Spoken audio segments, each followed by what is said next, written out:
Hey guys, what's happening? It's Hyper Mario 24. For as long as Wario's been around, gathering treasure, making micro games, and occasionally competing in events with Mario and his friends, there's still probably a lot about Wario that we don't know much about. For example, did you know that Wario starred in a bunch of comic books? I mean, it's 2023, I'm pretty sure a lot of you know this already, but I really wanted to take a look at some of those weird, obscure comic books that probably some of you don't know about, and we're going to be looking at them all today. Well, most of them. I know Wario also had a little comic spin-off series in Japan called Ore Deo Wario Deo, or in English translation, It's Me, Wario. That was made by the same author who also made the Super Mario Kun series. But unfortunately, most of these comics are only available in French and Japanese, and I can't read those languages. Which sucks because I know this series is mostly based off of Wario Land Shaken. You guys know I flipping love that game. Tell you what though, if this video does as well as I'd hope, I'll make a separate video talking about the series. So be sure to hit that like button to let me know you want to see me talk about the series. Sounds like a deal? Alright then, let's continue with the show. First, we're going to be talking about the little mini series that everybody probably knows about, Mario vs. Wario. The series only had 2 issues and talks about Mario and Wario's rivalry with each other. Let's give the first issue a look. Here we have Mario checking up on his mail when he receives a letter from a longtime friend, Wario. Wario invites Mario to his castle to catch up on old times. Mario, without hesitation, heads straight for Wario's castle without delay. But little does he know, this was all a trap set up by Wario, who wanted to get back at Mario for all the things he's done to him 20 years ago, like picking up turnips, showing him how to flatten coins, and worst of all, playing cowboys. Apparently, Mario got to be sheriff 1,255 times, while Wario was only sheriff once, and Mario made fun of him for it. Fun fact, Wario has a cowboy outfit in Mario Kart Tour that might be a reference to this story. Pretty cool. But anyway, Wario has finally had enough, and he sends out his toughest goons to take care of Mario. Unfortunately, none of them have any luck in taking him out, as Mario slips by every one of them with ease. With Mario finally reaching the castle, Wario decides to make his last stand against Mario and becomes Big Boy Wario. Mario, dodging Wario's big meaty attacks, happens to find some sort of plug on Wario's body. He unplugs it, making Wario suddenly deflate, and he's back to his normal size. Wario suddenly starts crying and telling Mario he's still the big bully after all these years, and always picking on him. But Mario just tells him to let bygones be bygones and to not be such a wimp. Mario then suggests that they have fun just like the good old days, and then while searching through his backpack, he suggests they play cowboys with Mario as the sheriff and Wario being the rustler again. Man, you wouldn't think it, but Mario kinda sucks. Alright, well, let's move on to the next issue, shall we? This story is about Princess Peach having a birthday party, and she's inviting everybody to join, including Mario and Wario. After getting the invitation, they decide they're going to get her the perfect gift. The gang, along with Luigi and Toad, are going for a trip to the park, when suddenly, Peach spots a Samus doll and she thinks it looks super cute. Unfortunately, Luigi yells out that they are going to miss the bus, and the now sad princess waves goodbye to the Samus doll. But this gives Mario and Wario the perfect idea. They are going to get her that Samus doll. We cut to Wario and unfortunately finds out that the doll has already been sold to another person. The owner claims that it was a guy with a mustache. Immediately, Wario thinks it was Mario who bought the doll and decides to play a little trick on him with another toy, and tells the owner to wrap up the gift to look just like Mario's.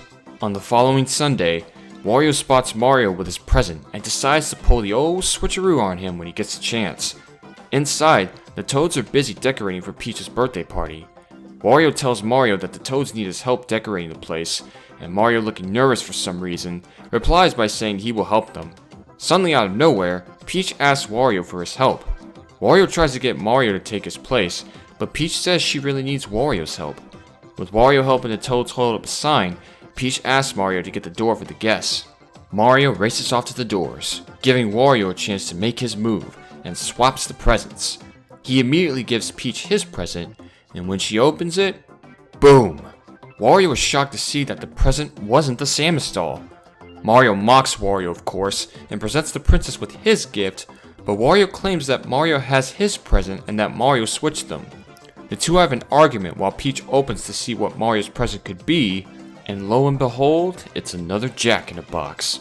It turns out, Mario and Wario had the same plan of swapping presents. They both have a fight about who bought the Samus at the store, but to their surprise, neither of them bought the doll at the store. So if they didn't, then who? Unfortunately, this ends up upsetting the princess, but it turns out Luigi got something for the princess as well. What could it be? Well, what do you know? It's the Samus doll that the princess wanted. She thanks Luigi by giving him a kiss, and Wario and Mario are puzzled on how they didn't include Luigi of having a mustache too, with both of them being bummed about the present dilemma. Overall, I really like the Mario vs. Wario series. The first issue tells us the background story of how Mario and Wario used to be best buds as kids, but because of misunderstandings, I guess, the two would end up having somewhat of a rivalry with each other. And then in the second issue, we get to see more of that rivalry when it came to the two trying to impress Princess Peach, but ended up failing in the end. I really wish there was more comics like this. It's pretty sad that we only get 2 issues of this series because with Mario and Wario, they definitely had a lot of potential creating fun, short stories with the two and how they would settle their rivalry in different wacky scenarios. Oh well, it is what it is. But if you thought this was the end of Wario appearing in comic books, no sir. Or ma'am, we got 2 more comics to go through and the next one is a bit holiday themed. This comic is titled Wario's Christmas Tale. It was debuted in 1995 and was part of the German Club Nintendo magazine at the time. It's actually an adaptation of the famous Charles Dickens story, A Christmas Tale, that I definitely remember seeing a bunch of times in my youth. It might also indirectly be based on Wario Blast featuring Bomberman on the Game Boy, but I'm not too sure on that. Also, yeah, this comic was originally only available to read in German, but thankfully I was able to find an English translated version of the comic. But fair warning, some of the dialogue in this comic can seem a bit off, but I'll read through the story as best I can. The first thing we see is Wario dressed up as Santa, I guess? It's so weird to see his eyebrows and mustache colored white, and he's also missing the beard. You can't have Santa Claus without the beard, it's so unnatural. Wario, you need to head back to the dressing room, buddy. We also see that Wario runs a bomb store with Bomberman? I mean, I guess it makes sense with Wario. He has had experiences with bombs before. But man, could you imagine what if your employee slips up and drops a bomb in the store? It would be a massacre. But this is Bomberman we're talking about here, and he's also a bomb expert, serving the customers by selling bombs and... wait a second. Is that Kirby? What the flip is he doing there? I'm starting to question what kind of store Wario's running here. But back to the story, Bomberman seems to be really exhausted running the store, but this doesn't make Wario happy as he scowls at Bomberman to get back to work, while Wario himself just lazies off. But apparently, a customer ordered a surprise bomb at their store, and they don't seem to have one. So Bomberman questions what should they give him. Wario, being the sneaky, rude dude that he is, decides to trick the customer by painting Kirby to look like a bomb and handing him over to the customer. Also, Wario has a questionable choice of word to call the customer, but trust me, this isn't the last we'll see of this. But after giving him the package and finding out that there wasn't a bomb inside, but instead Kirby, Twaddling Dreamlander, the two curse Wario's name to the heavens. Meanwhile, Bomberman is asking Wario if he can get some time off for Christmas, but Wario growls at Bomberman for even daring to ask him for some time off. The nerve of him. He does give him time off though, as Wario just straight up fires him and heads straight home to hit the sack. Wario, resting at his home place, starts dreaming about money, women, and power. But mostly money, just to show off how greedy and selfish he actually is. But then suddenly, Toad shows up as the ghost of the past and determines to show Wario the bad things he's done in his youth. Man, if only Rosalina existed during this time, I think she would have fit this position way better than Toad if you ask me. Toad waves his wand to show memories of Wario's past, saying because of his rudeness that he didn't have any friends or even got the chance to dance with Peach at the ball. Wario gets down on his knees and admits all the bad things he's done, but then suddenly out of nowhere, Link shows up as the ghost of the present. Alright. He informs Wario about all the bad things people are saying behind his back, including Kirby and Kid Clown? Oh, that's his name. But they take their frustration out on him by throwing darts at his face on a dartboard. Wario, of course, isn't happy about all of this, but with no time to spare, Death. Oh no, I'm sorry. The Ghost of the Future takes Wario to show what his future will end up being. We see some kids trying to buy some Wario games, but the owner says they don't own any Wario games because nobody cares about Wario anymore, and the kids instead look for some Mario games. Then we suddenly cut to a graveyard where Wario stumbles upon his own tombstone, and the Ghost of the Future, not Death, they are completely different entities, don't get them confused, tells Wario that unless he changes his ways, he will return to haunt Wario for the rest of his days. After hearing this, Wario decides then and now that he will change and vows to fix everything he's done, starting by giving Bombi, oh that's so cute, the days off that he asked for, giving Kirby and Kid Clown a box of cookies, and then after apologizing to everybody, Wario learns that he is still alone on Christmas and hopes to spend the holiday with Mario and his friends. Short answer, they do, and they all end up having a jolly good Christmas. This is another short story comic that I really like as well. The dialogue can be a bit weird at certain points, but it was still an enjoyable story retelling the Christmas Carol, but with Wario and other Nintendo characters. I'm actually surprised that they didn't make a comic adaptation of The Grinch with Wario as the star. I think Wario would have fit the Grinch description perfectly. Also, this comic is something I based off of when I made that Wario's Rotten Christmas video a few years ago. I even based off the Grinch a little bit, and I also sing in it, so yeah, that was a thing. But overall, this comic was a good read, and I recommend you guys give it a look yourself. But could someone tell me, who the heck is this Kid Clown dude? Is he from Nintendo? Another game company? Is he Lost Media or something? Seriously, who is this guy? But we are down to the last comic of the video, and Wario isn't really in this one as much, but trust me, he's there, and I felt the need to talk about this one too because this comic is flipping bizarre. Alright guys, brace yourselves because we got a wild one here. This comic is titled Super Mario in the Night of Horror. This is another German comic that was made in 1996 and also had a part 2 that didn't come out until a whole year later. This comic is also very horror themed with a lot of references too, but you'll see what they are soon, trust me. So let's get the story started. It was a dark and stormy night, and Princess Peach and Mario are hanging out in a hotel that also houses other Nintendo characters that we will see later on. Mario and Peach are about to make out when suddenly, boom, lightning strikes and the lights suddenly go out. Mario decides to head down to the basement to check on the fuse box, and along the way, he also runs into Link and Kirby, who are also here to check up on the situation. Suddenly, the gang hears some whispering coming from Wario's room. Yeah, Wario has a room in the basement for some reason. I guess they don't want him sticking up the place? But as they take a peek inside the room, they suddenly see Wario with a whole bunch of monsters. Some are familiar faces you might even recognize, like Chucky, Jason, and Leatherface. It just looks so surreal, man, and this strange goat that Wario was talking to was called Abigor. I think that's how you pronounce it, and from what I've read, this goat is a great Duke of Heck and a demon of war, and apparently him and Wario are making a deal with one another. Abigor wants to find a new place for him and his minions to live, and since Wario is apparently the owner of the hotel, what the flip, he bargains with Wario that he can hypnotize Peach to get her to fall in love with him instead of Mario if he gives him the keys to the hotel.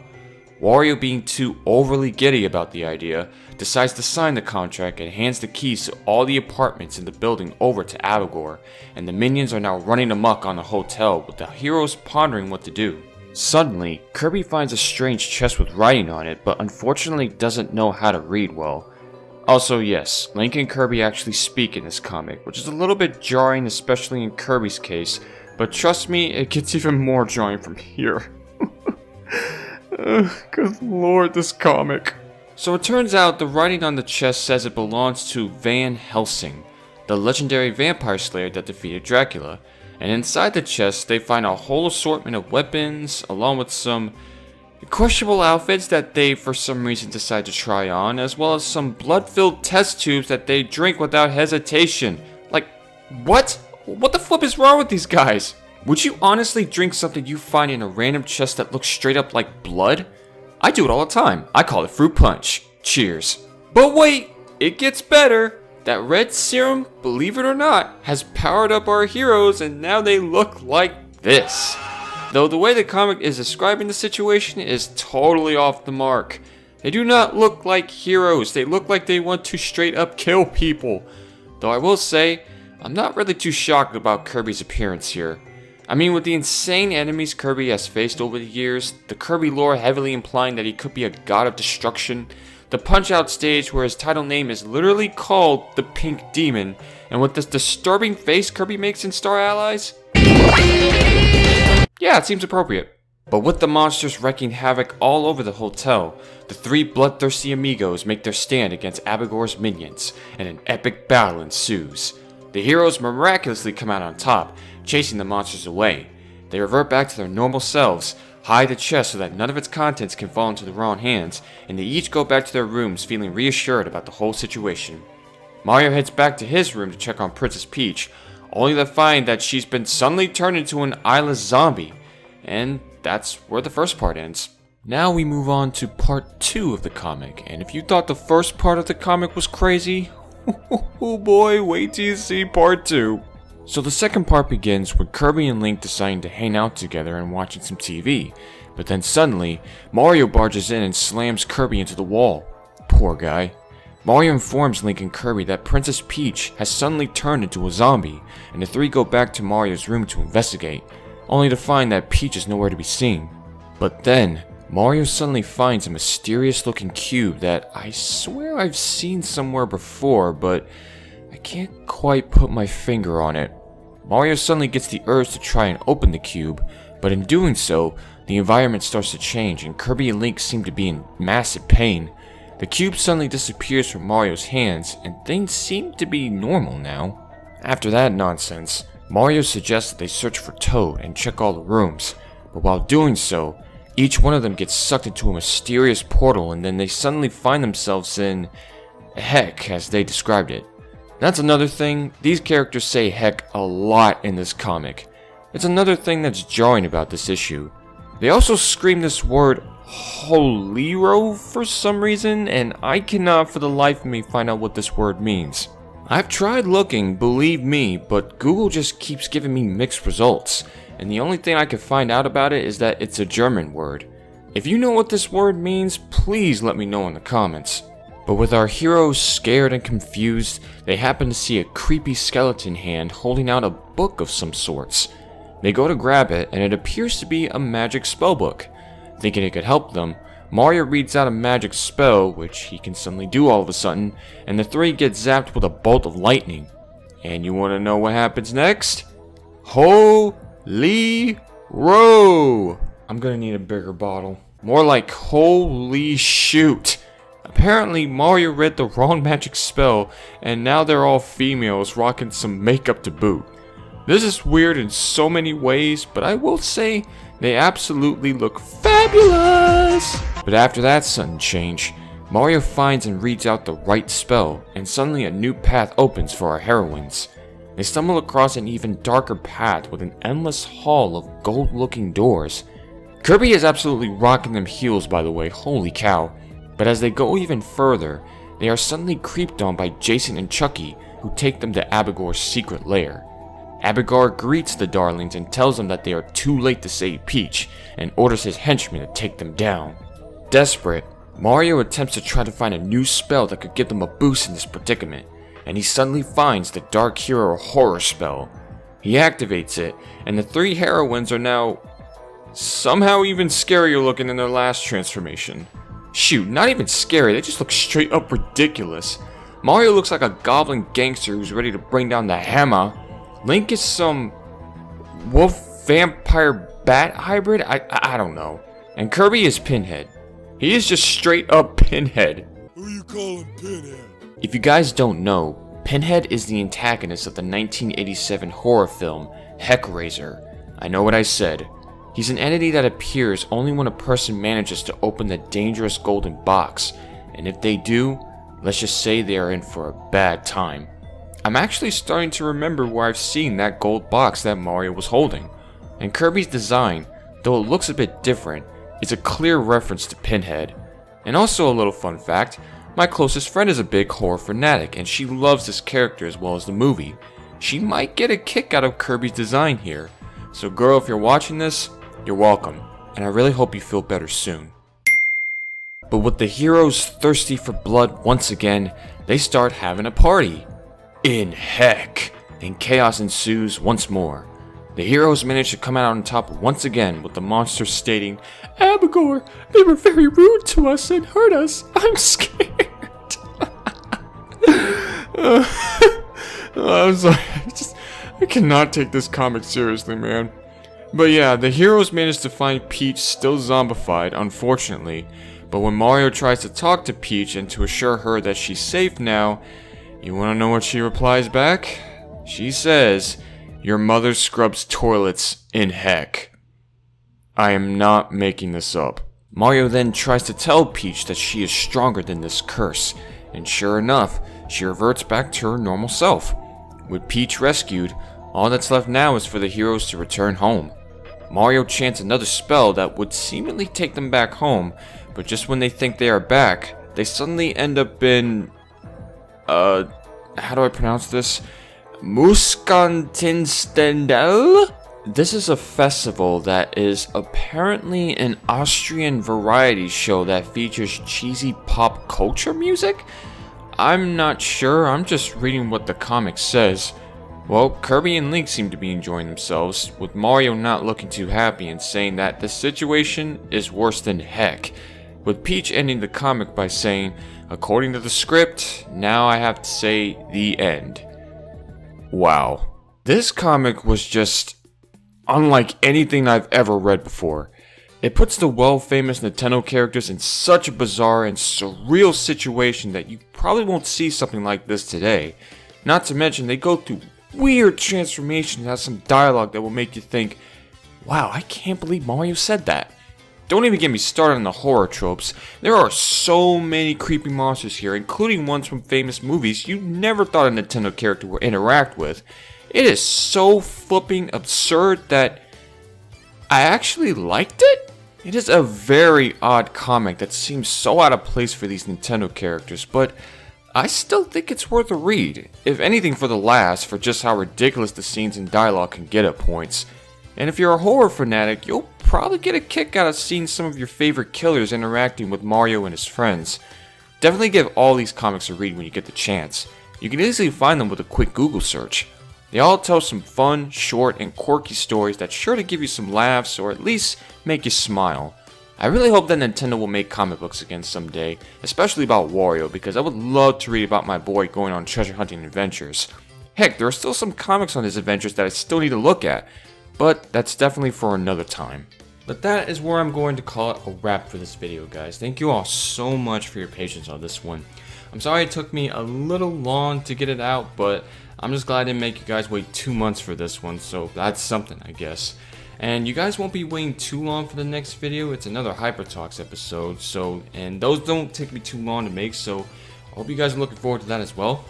And after I get that video out, I want to get back into streaming and playing Pizza Tower again, because I've been wanting to play that game again for a while, and we're on the last part of the game too, which I hear is the scariest, so that's gonna be fun.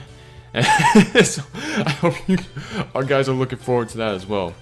But before I end things off, I kind of want to give a little shout out to a good bud of mine, Mr. Gamingwa. Now, he runs a YouTube channel called I Screen, You Screen for Movies, and he's a movie podcast reviewer. And I was recently, by the time of this video, was in 2 of his episodes. And both of them, we talked about our thoughts on the Super Mario Bros. Movie. And you can even see us dressed up as Wario and such, and you can see me rocking that marvelous mustache. Like, look at that handsome stud with that cool looking stash. So yeah, if you're interested in podcasts and you love hearing people talk about their thoughts on reviews on movies, definitely check his channel out. I will leave his channel link in the description below, so check him out, give him some love, show him some support if you're interested, because he's a great podcaster, he really is, and I always enjoy joining him in his podcast reviews talking about movies and such. It's a good time. But that's gonna be it for me, guys. I really hope y'all were, excuse excuse me. I really hope you guys really like this video, and tell me your thoughts in the comments below, what you think about it, and I'll definitely do more stuff like this in the future. But until next time, guys, I hope you all have a fantastic rotten day, and I hope to see you all in the next video. So you all stay safe out there, and as always, peace.